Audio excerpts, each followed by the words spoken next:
Olá pessoal, tudo bem? Para quem não me conhece, eu sou Matheus Vidal. Eu sou programador com especialidade em .NET e atuo no mercado há mais de 3 anos. Vim nesse vídeo mostrar para vocês como a gente pode criar uma Web API em .NET 8.0, especificamente um projeto Minimal API, tá? Com uma autenticação simplificada, mas autenticação de API Key. Antes de a gente começar nosso projeto, é importante que a gente tenha a versão mais recente do .NET, tá? Hoje a gente tem a versão mais recente que é 8.0.204. Então a gente vem aqui, mesmo no site da .NET Microsoft, clica em baixar e a gente vai baixar o SDK, tá? Mais recente. Não vou precisar fazer o download aqui, porque eu já tenho instalado, mas vocês podem baixar aí. A instalação é bem simples, é só próximo finalizar, é bem tranquilo. E depois que vocês fizerem a instalação, a gente vai ter que vir aqui em algum diretório nosso e vamos abrir o terminal aqui no diretório que a gente quer criar nosso projeto. E antes de criar efetivamente o projeto, eu vou dar um comando aqui, que é o .NET Version. Só para a gente verificar qual é a versão do .NET que instalou. Aqui tá 8.0.204. Então, beleza. Com o nosso .NET baixado e tudo certinho, agora a gente vai criar o projeto. O comando também é bem simples, tá? É .NET New Web Tutorial Web. O que esse comando faz? Ele vai criar um novo projeto em .NET, um projeto web, ou seja, ele é um projeto ASP.NET Core, vazio, tá? Sem muitas endpoints de teste, nada demais. E esse parâmetro O aqui é output, e o output dentro da pasta do tutorial web. Aí é o nome que vocês podem escolher. Apertando Enter, ele vai criar o diretório e vai criar o projeto dentro desse diretório, tá? Ele não vai chegar a criar uma solução, que é um projeto bem simples, mas vocês também podem criar pelo Visual Studio Code, o Visual Studio 2022, ou até mesmo o próprio Rider da JetBrains, tá? Eu tô escolhendo aqui pelo terminal, que eu acho que é um pouco mais simples para criar esse projeto. Fechando aqui, entrando na pasta, a gente vai ter aqui a organização do projeto, bem simples.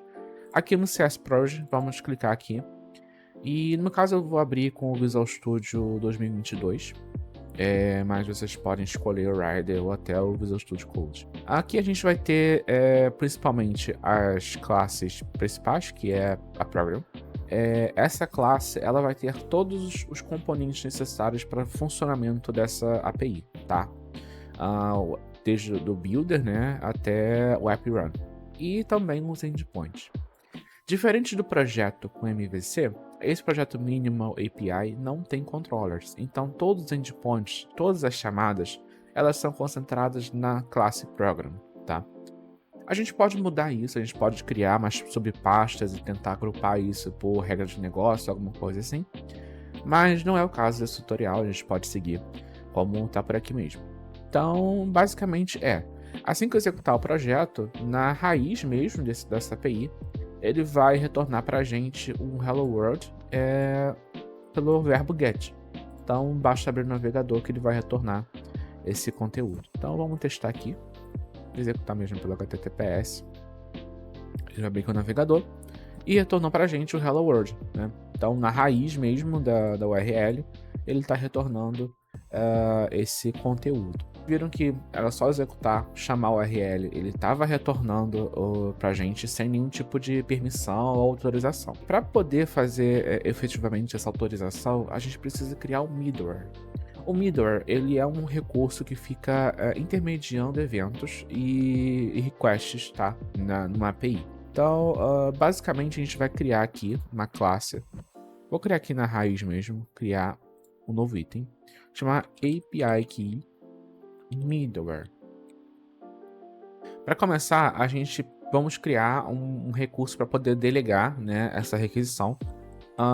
Private Read Only, Request Delegate. Então a gente criou um atributo para conseguir fazer intervir, né, nessas requisições. E agora a gente vai criar dois atributos que são mais para teste, mas se for usar em produção, não façam dessa forma. Opa, foi direto. Vai ser uma string. Vamos chamar de API Key Name, igual a API Key. E um private read only string API Key Value, um valor qualquer. Tá, o que são esses dois atributos? Eles são, respectivamente, o parâmetro que a gente vai mandar. Então, toda vez que a gente faz uma requisição web, ele manda uma série de conteúdos dentro do body, que é a parte que vai o conteúdo em si, e o conteúdo que vai em headers, que são parâmetros para a requisição funcionar. Geralmente são os agentes ou algum tipo de recurso de segurança. Em nosso caso, a gente vai ter que se tornar obrigatório o parâmetro API Key. Poderia ser um outro nome, tá? Mas assim, para a gente poder fazer esse teste, vamos usar API Key mesmo.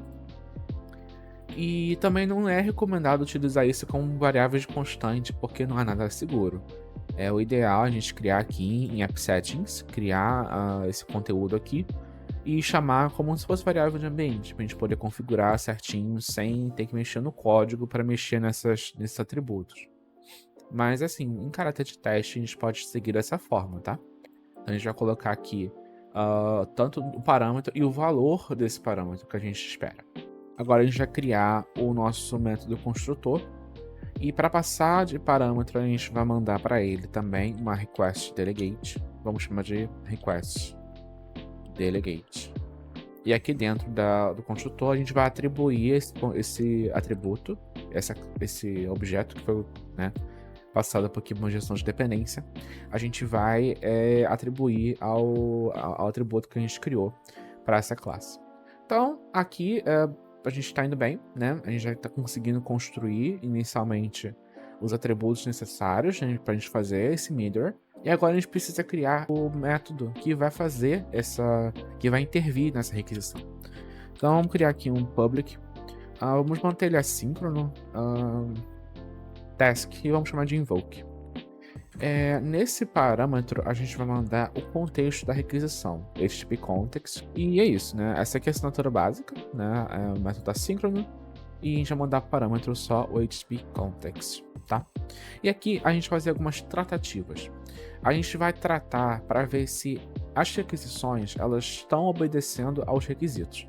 E qual é o tipo de requisito que a gente está trabalhando aqui? A gente espera que a gente receba um parâmetro API Key e um valor 123 QWE. Se não atender a esses requisitos, a requisição ela tem que ser finalizada e retornar algum erro para o usuário. Agora vamos ver se essa requisição tem esse parâmetro. Vamos colocar um if request dot.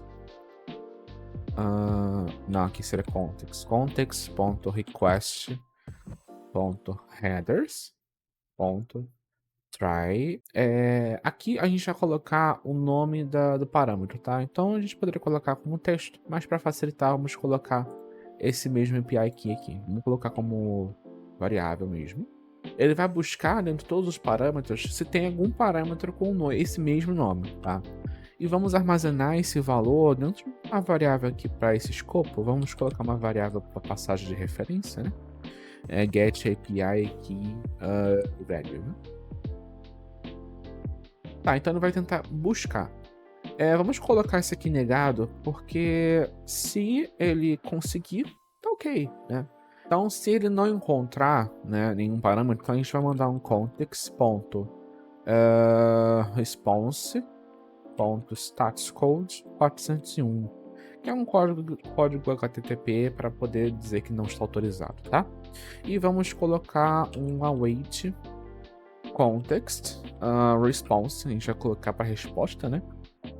Write async, vamos chamar sei lá, API key is missing.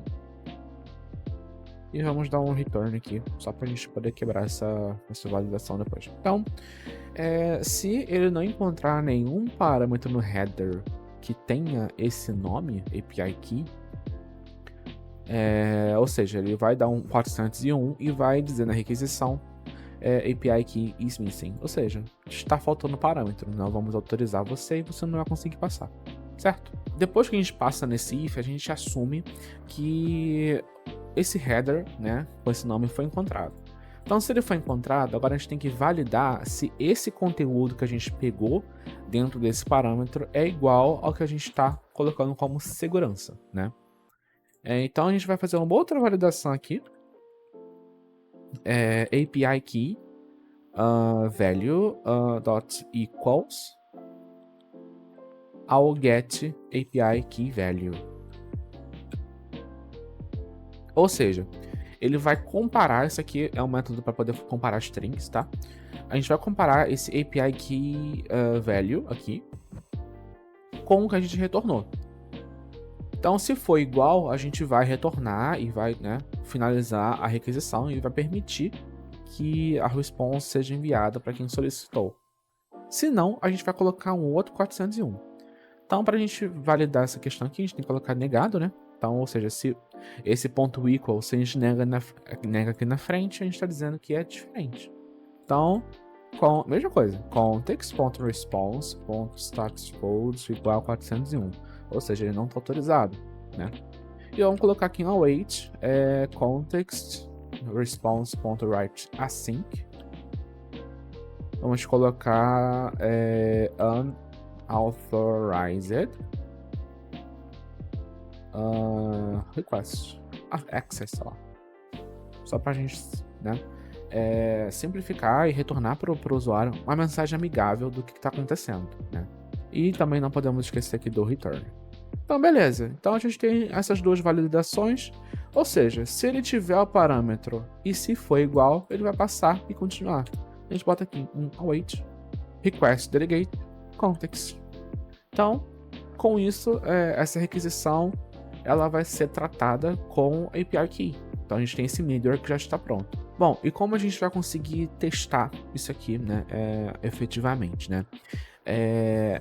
Quando a gente faz essa requisição, né, com GET, no navegador, ele só faz uma consulta, né, basicamente. Ele chama o URL e ele retorna o que tem que ser retornado, sem passagem de parâmetro. Então, se a gente chamar direto no navegador, ele vai apresentar um erro. No caso, não apresentou. Deixa eu ver aqui, porque a gente fez a validação.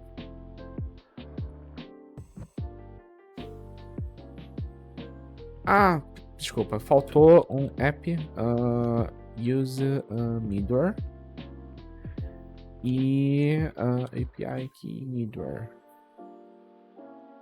Tá, o que acontece? A gente tinha criado esse middleware, né, para poder fazer esse tratamento, só que a gente esqueceu de chamar ele, tá? Então todos os middlewares que a gente cria, a gente precisa chamar, tá? Aqui na classe program. Então, agora, se a gente chamar essa requisição dentro do navegador, ele vai apresentar API Key is missing, que ele está caindo aqui nesse tratamento, que é basicamente a gente não está mandando nenhum parâmetro para ele, então a gente precisa, né, realmente tratar isso. Para a gente poder testar isso aqui certinho, eu gosto de usar um programa chamado Insomnia, que basicamente, para quem já usou o Postman, né, que é para poder fazer testes de APIs, o Insomnia é bem similar, ele é mais simplificado, eu acho mais simples trabalhar com ele para fazer esses testes pequenos, tá? Então, vamos, antes de tudo, né, a gente vai executar o projeto de novo e deixar rodando, tá? A gente tem que deixar esse projeto rodando. Então, a gente vai pegar aqui a URL, que a gente não está conseguindo acessar, né? Vamos vir aqui no Insomnia e vamos aqui em New HTTP Request. E vamos simular aqui a nossa chamada. A gente vai colar aqui a URL, o verbo que a gente quer usar é o get, que é o que está configurado aqui no nosso projeto. Aqui no nosso projeto, mapget. E vamos executar. Aqui ele está dando uma API Key is missing. Não sei se está pequeno, para você notar um pouco. Mas está dando aqui a mesma resposta, tá? E o código 401, porque ele está caindo exatamente aqui. Porque a gente não está passando esse parâmetro. Então, a gente precisa passar ele nessa requisição. Então, para isso, a gente vai criar aqui em headers. Vamos em add. E vamos criar um parâmetro chamado API Key. E o value dele vai ser 123 EWE. Só isso. A gente manda, recebemos o status 200 e a mensagem Hello World. Por que acontece isso? Porque ele passou por esse invoke e ele validou. Existe parâmetro? Existe. API Key. Beleza. Agora, esse conteúdo que ele buscou aqui nesse get API value é igual ao que a gente configurou nessa constante? Aí ele vai verificar. É exatamente igual. Passando por isso, ele vai request delegate e vai efetivar essa requisição e retornar a response conforme esperado. Então, se a gente fizer qualquer outra coisa diferente nesses parâmetros, não vai funcionar. Então, sei lá, vamos mudar a senha e colocar um umzinho aqui no final. E enviar, ele vai falar que não está autorizado. Por que ele não está autorizado? Porque ele vê que existe o parâmetro. Quando ele passa para verificação se esse get API key value é igual à constante que a gente criou, ele vê que é diferente. Então ele dá um retorno de acesso não autorizado, tá? Bom, então é isso. A gente termina aqui. Esse vídeo foi bem rapidinho. É mais pra gente ver como que funciona uma autenticação simplificada, né, com API Key, num projeto de Minimal API, né, em .NET. Qualquer dúvida, é só colocar aqui nos comentários e ajudo vocês, caso tenha algum problema. Mas para todas as requisições que a gente utilizar, é só acrescentar aqui embaixo mesmo, abaixo desse map-get aqui, e que ele já vai estar usando esse middleware. Então é isso. Obrigado por assistirem até aqui. Se inscrevam no canal que eu vou postar mais vídeos sobre algumas implementações bem simples. E é isso, muito obrigado. Até mais. Tchau!